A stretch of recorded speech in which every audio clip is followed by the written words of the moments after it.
Hi friends, welcome back to my channel. Friends ಎಲ್ಲರೂ ಹೆಂಗದಿರಿ? I hope ಎಲ್ಲರೂ ಆರಾಮದಿರಿ ಅಂತ ಅನ್ಕೋತೀನಿ. ನಾನು ಕೂಡ ಆರಾಮದೀನಿ. ಭಾಳಷ್ಟು ದಿನ ಆಯಿತು ಫ್ರೆಂಡ್ಸ, ಯಾವುದೂ ವ್ಲಾಗ್ ಶುರು ಮಾಡೋಕ್ಕಾಗಿರಲಿಲ್ಲ. So sorry friends. ಇವತ್ತಾದರೂ ವ್ಲಾಗ್ ಮಾಡೋಣ ಅಂಥೇಳಿ ಇವಾಗ ವಿಡಿಯೋ ಸ್ಟಾರ್ಟ್ ಮಾಡೀನಿ. ಸೊ ಬರ್ರಿ ಇವತ್ತಿನ ದಿನ ಎಲ್ಲ ಹೆಂಗಿರ್ತದೆ ಅಂತ ನಾನು ಜೊತೆ ಶೇರ್ ಮಾಡ್ಕೊತೀನಿ. ಟೈಮ್ ಈಗ 11 ಗಂಟೆ 45 ನಿಮಿಷ ಆಗೈತಿ. ಸೊ ನಾನು ಇವಾಗ ವ್ಲಾಗ್ ಶುರು ಮಾಡಕತ್ತೀನಿ. ಸಿಕ್ಕಾಪಟ್ಟೆ ಬಿಸಿಲದ ಇವತ್ತು. ಹಂಗನ ಈಗ ಕೆಲಸ ಎಲ್ಲ ಮುಗಿಸಿ ನಾನೀಗ ಬ್ಯಾಂಕಿಗೆ ಒಂದು ಸ್ವಲ್ಪ ಕೆಲಸ ಇತ್ತು, ಬ್ಯಾಂಕಿಗೆ ಹೊಂಟೀನಿ. ಹಂಗನ ಕತ್ತಿ ಸಿದ್ದೇಶ್ವರಕ್ಕೆ ಹೋಗಿ ಬರ್ಬೇಕನ್ನೋ ಪ್ಲ್ಯಾನ್ ಐತಿ. ಸೊ ಬರ್ರಿ ಹೋಗೋಣ, ದೇವಸ್ಥಾನಕ್ಕೆ ಹೋಗಿ ದರ್ಶನ ಮಾಡ್ಕೊಂಡು ಬರೋಣಂತ. ಫ್ರೆಂಡ್ಸ್ ನೋಡಿರಿ, ನಾವು ಈಗ ಕಾಕ್ತಿಗೆ ಬಂದಿದ್ದೀವಿ. ಸೊ ಬರ್ರಿ ಮೊದಲ ದೇವಸ್ಥಾನಕ್ಕೆ ಹೋಗಿ ದರ್ಶನ ಮಾಡ್ಕೊಂಡು ಬರೋಣಂತ. ದೇವಸ್ಥಾನ ಎಲ್ಲ ಯಾವ ಥರ ಐತೆ ಅಂತ ನಮ್ಮ ಜೊತೆ ಶೇರ್ ಮಾಡ್ಕೋತೇನಂತ. ಫ್ರೆಂಡ್ಸ್, ನನಗೆ ಕಾಕ್ತಿಗೆ ಬರೋದಂದ್ರೆ ಖುಷಿ. ಯಾಕಂತಂದ್ರೆ ಮೊದಲು 4 ವರ್ಷ ನಾವು ಇದೇ ಊರೊಳಗನ ಇದ್ವಿ. ಸಿದ್ದೇಶ್ವರ ದೇವಸ್ಥಾನ ಪಕ್ಕದ ಓಣಿ ಒಳಗೆ ನಾವಿದ್ವಿ. ಸೊ ಆವಾಗ ವಾರದಲ್ಲಿ 4-5 ಸರ್ತಿ ಆದರೂ ಈ ದೇವಸ್ಥಾನಕ್ಕೆ ಬರ್ತಿದ್ದೆ ಫ್ರೆಂಡ್ಸ್. ಇವಾಗ ನಮ್ಮ ಊರಿಗೆ ಹೋಗಿ ಒಂದು 6 ವರ್ಷ ಆಯಿತು. ಸೊ ಆವಾಗಿಂದ ಈ ದೇವಸ್ಥಾನಕ್ಕೆ ಬರೋದು ಒಂದು ಸ್ವಲ್ಪ ಕಮ್ಮಿ ಮಾಡಿದ್ದೀವಿ. ಕಮ್ಮಿ ಅಂದರೂ ವರ್ಷಕ್ಕೆ ಒಂದು 3-4 ಸರ್ತಿ ಬರ್ತೀವಿ ಅಷ್ಟೇ. ಸೊ ಇವಾಗ ನೋಡಿರಿ, ಇಲ್ಲಿ ಹೂವು ಹಣ್ಣು ಕಾಯಿ ಎಲ್ಲ ತೊಗೊಳಕತ್ತೀವಿ. ದೇವಸ್ಥಾನದ ಒಳಗಡೆ ಹೋಗೋನು. ದೇವಸ್ಥಾನ ಯಾವ ಥರ ಐತೆ ಅಂತ ಬರೀ ತೋರಿಸ್ತೇನಂತ. ಫ್ರೆಂಡ್ಸ್ ನೋಡಿರಿ, ಈಗ ಶ್ರಾವಣ ಮತ್ತು ಇವತ್ತು ಮಂಗಳವಾರ ಬೇರೆ, ಹಾಗಾಗಿ ದೇವಸ್ಥಾನಕ್ಕೆ ಬಂದಿದ್ದೇವೆ. ದೇವಸ್ಥಾನದೊಳಗೆ ಯಾವಾಗ್ಲೂ ಜನ ಇದ್ದೇ ಇರ್ತಾರೆ ಫ್ರೆಂಡ್ಸ. ಶ್ರಾವಣದ 3ನೇ ಸೋಮವಾರ ಅನಿಸ್ತದ. ಇಲ್ಲಿ ಪರು ಇರುತ್ತೆ ಫ್ರೆಂಡ್ಸ್, ಅಂದ್ರೆ ರುದ್ರಾಭಿಷೇಕ ಮತ್ತು ಮಹಾಪ್ರಸಾದ ಇರ್ತದೆ. ಸೊ ಅವತ್ತಂತೂ ಸಿಕ್ಕಾಪಟ್ಟೆ ಜನ ಇರ್ತಾರೆ ಫ್ರೆಂಡ್ಸ. ಸೊ ಇವತ್ತೂ ಸ್ವಲ್ಪ ಜನ ಇದ್ದಾರು. ಸೊ ಬರ್ರಿ ದೇವಸ್ಥಾನಕ್ಕೆ ಹೋಗೋನು. ಇದೆ ನೋಡ್ರಿ, ಹೊರಗಡೆಯಿಂದ ಈ ಥರ ಕಾಣಿಸ್ತದೆ ದೇವಸ್ಥಾನ. ಸೊ ಒಳಗಡೆ ಹೋಗೋಣ ಬರ್ರಿ. ಯಾವ ಥರ ಎಲ್ಲ ಐತೆ ಅಂತ ನಾನು ನಿಮ್ಮ ಜೊತೆ ಶೇರ್ ಮಾಡ್ಕೋತೇನಂತ. ಫ್ರೆಂಡ್ಸ, ಬೆಳಗಾವಿ ಸುತ್ತಮುತ್ತ ಇರೋರಿಗೆ ಈ ದೇವಸ್ಥಾನದ ಬಗ್ಗೆ ಗೊತ್ತು. ತುಂಬ ಜನ ಬರ್ತಾರೆ ಇಲ್ಲಿ, ಯಾವಾಗಲೂ ಜನ ಇದ್ದೇ ಇರ್ತಾರೆ. ಹಂಗನ ಪ್ರತಿ ವರ್ಷ ಕೂಡ ಜಾತ್ರೆ ಕೂಡ ನಡೀತದ. ಶ್ರಾವಣದಲ್ಲಿ ಪರು ಇರ್ತದ. ಶ್ರಾವಣದ 3ನೇ ಸೋಮವಾರ ಫ್ರೆಂಡ್ಸ ಪರು ಐತಿ ಅಂತ ಹೇಳಿದರು. ಅಂದ್ರೆ ನೆಕ್ಸ್ಟ್ ಬರೋ ಸೋಮವಾರನ ಅವತ್ತು ರುದ್ರಾಭಿಷೇಕ ಮತ್ತು ಮಹಾಪ್ರಸಾದ ಇರ್ತದೆ. ಅವತ್ತು ಕೂಡ ಸಿಕ್ಕಾಪಟ್ಟೆ ಜನ ಇರ್ತಾರೆ. ನಿನ್ನೆ ಶ್ರಾವಣದ 2ನೇ ಸೋಮವಾರ ಫ್ರೆಂಡ್ಸ, ನಿನ್ನೆ ಕೂಡ ದೇವಸ್ಥಾನದಲ್ಲಿ ವಿಶೇಷವಾಗಿ ಅಭಿಷೇಕಗಳಿದ್ವು ಅಂತ. ಸೊ ಹಾಗಾಗಿ ಹೂವಿನ ಅಲಂಕಾರ ಎಲ್ಲನೂ ಮಾಡಿದ್ದಾರೆ. ಸೊ ಬರ್ರಿ ತೋರಿಸ್ತೀನಂತ ಯಾವ ಥರ ಇದೆ ಅಂತ. ನೋಡ್ರಿ ಎಷ್ಟು ಚಂದ ಕಾಣಿಸಕತ್ತದ ಅಂತ. ಇಡೀ ಪೂರ್ತಿ ದೇವಸ್ಥಾನದ ಒಳಗಡೆ ಎಲ್ಲನೂ ಹೂವಿನ ಅಲಂಕಾರ ಮಾಡಿದ್ದಾರೆ. ಸೊ ಹಂಗನ ಇದು ಪಲ್ಲಕ್ಕಿ ಫ್ರೆಂಡ್ಸ. ಪ್ರತಿ ಸೋಮವಾರ ಸಾಯಂಕಾಲ ಪಲ್ಲಕ್ಕಿ ಉತ್ಸವ ಕೂಡ ಇರ್ತದೆ. ಸೊ ಹಂಗೆ ಈ ದೇವಸ್ಥಾನದ ವಿಶೇಷತೆ ಏನಂತಂದ್ರೆ, ಪ್ರತಿಯೊಂದು ದೇವಸ್ಥಾನದೊಳಗಡೆನೂ ಈಶ್ವರನ ಎದುರುಗಡೆ ಒಂದೇ ನಂದಿ ಇರುತ್ತೆ. ಬಟ್ ಈ ದೇವಸ್ಥಾನದೊಳಗಡೆ ಜೋಡು ನಂದಿ ಇದ್ದಾವೆ ಫ್ರೆಂಡ್ಸ. ನೋಡ್ರಿ ಯಾವ ಥರ ಇದೆ ಅಂತ.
ಫ್ರೆಂಡ್ಸ, ದೇವಸ್ಥಾನದಿಂದ ಈಗ ಬ್ಯಾಂಕಿಗೆ ಬಂದಿದ್ದೀವಿ. ಮಧ್ಯಾಹ್ನ ಟೈಮು ಯಾರೂ ಇದ್ದಿರಲಿಲ್ಲ, ಲಂಚ್ ಟೈಮಲ್ಲ. ಸೊ ಹಂಗಾಗಿ ಜನನೂ ಕಮ್ಮಿ ಇತ್ತು. ಈಗ ಎಲ್ಲ ಕೆಲಸ ಮುಗಿಸ್ಕೊಂಡು ಇವಾಗ ವಾಪಸ್ ಮನೆಗೆ ಹೋಗಬೇಕು. ಫ್ರೆಂಡ್ಸ, ಇವತ್ತು ಕಾಕ್ತಿಗೆ ಹೋಗಿ ವಾಪಸ್ ಬರಬೇಕಾದ್ರೆ ಇವೆರಡು ಸ್ಟಡಿ ಟೇಬಲ್ ತೊಗೊಂಡು ಬಂದೇವಿ. ಹೆಂಗದ ಅಂತ ನೋಡ್ರಿ. ಒಂದು ಇದು ಪ್ರೀತಮ್ಗ, ಇದು ಆಶ್ರಿತ್ಗಂತ ಹೇಳಿ ತೊಗೊಂಬಂದೇವಿ. ಒಂದು ಟೇಬಲ್ಗೆ 400 ರೂಪಾಯಿ. ಸೊ 2 ಟೇಬಲ್ಗೆ ಸೇರಿ 800 ರೂಪಾಯಿ ಆಯ್ತು ಫ್ರೆಂಡ್ಸ. ಪ್ರೀತಮ್ಗೂ ಇಷ್ಟ ಆಗೈತಿ, ಆಶ್ರಿತ್ಗೂ ಇಷ್ಟ ಆಗೈತಿ. ಸೊ ಹೆಂಗದಾವ ಅಂತ ನೋಡಿ ಕಮೆಂಟ್ ಮಾಡಿ ಹೇಳ್ರಿ ಫ್ರೆಂಡ್ಸ. ಮಧ್ಯಾಹ್ನ ಕಾಕ್ತಿ ಸಿದ್ದೇಶ್ವರ ದೇವಸ್ಥಾನಕ್ಕೆ ಹೋಗಿ ಬಂದಾದಮೇಲೆ ಸ್ವಲ್ಪ ರೆಸ್ಟ್ ಮಾಡಿದೆ. ಅದಾದಮೇಲೆ ಇವಾಗ 6 ಗಂಟೆ ಆಗೈತಿ. ಮತ್ತು ಬ್ಲಾಗ್ ಕಂಟಿನ್ಯೂ ಮಾಡಕತ್ತೀನಿ ಫ್ರೆಂಡ್ಸ್. ಇವಾಗ ಮತ್ತೆ ರೆಡಿ ಆಗೀನಿ. ಸೊ ಎಲ್ಲಿಗೋ ಹೊಂಟಿದ್ದೇವೆ, ಎಲ್ಲಿ ಹೋಗಾತೀವಿ ಅಂತ ಬರ್ರಿ ನಾನು ಜೊತೆ ಶೇರ್ ಮಾಡ್ಕೊತೀನಿ. ಸೊ ಪ್ರೀತಮ್ ರೆಡಿಯಾಗಿ ಹೋಗಿದ್ದಾನು, ಆಶಿತು ಈಗೂ ರೆಡಿ ಆಗತ್ತಾನು. ಸೊ ಎಲ್ಲರೂ ಕೂಡಿ ಹೊಂಟೀವಿ. ಸೊ ಬರ್ರಿ ಎಲ್ಲಿ ಹೊಂಟೀವಿ ಅಂತ ನನ್ನ ಜೊತೆ ಶೇರ್ ಮಾಡ್ಕೊತೇನಂತ. ಸಾಕಾಶ್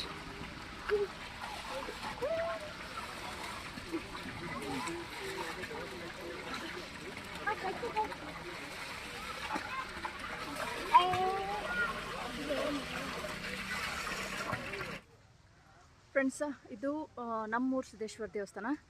ಮಧ್ಯಾಹ್ನ ನಾನು ಕಾಕ್ತಿ ಸಿದ್ದೇಶ್ವರಕ್ಕೆ ಹೋಗಿದ್ನಿ. ಸಾಯಂಕಾಲ ಈಗ 6 ಗಂಟೆ ಆಗೈತಿ. ನಮ್ಮೂರು ಸಿದ್ದೇಶ್ವರ ದೇವಸ್ಥಾನಕ್ಕೆ ಬಂದೀನಿ. ಸೊ ಬರ್ರಿ ಎಲ್ಲರೂ ಹೋಗಿ ದರ್ಶನ ಮಾಡ್ಕೊಂಡು ಬರೋಣಂತ.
ಫ್ರೆಂಡ್ಸ, ಇದು ನಮ್ಮೂರು ಸಿದ್ದೇಶ್ವರ ದೇವಸ್ಥಾನ. ಇದು ಕೂಡ ಕಾಕ್ತಿ ಸಿದ್ದೇಶ್ವರ ದೇವಸ್ಥಾನ ಥರನ ದೊಡ್ಡದ.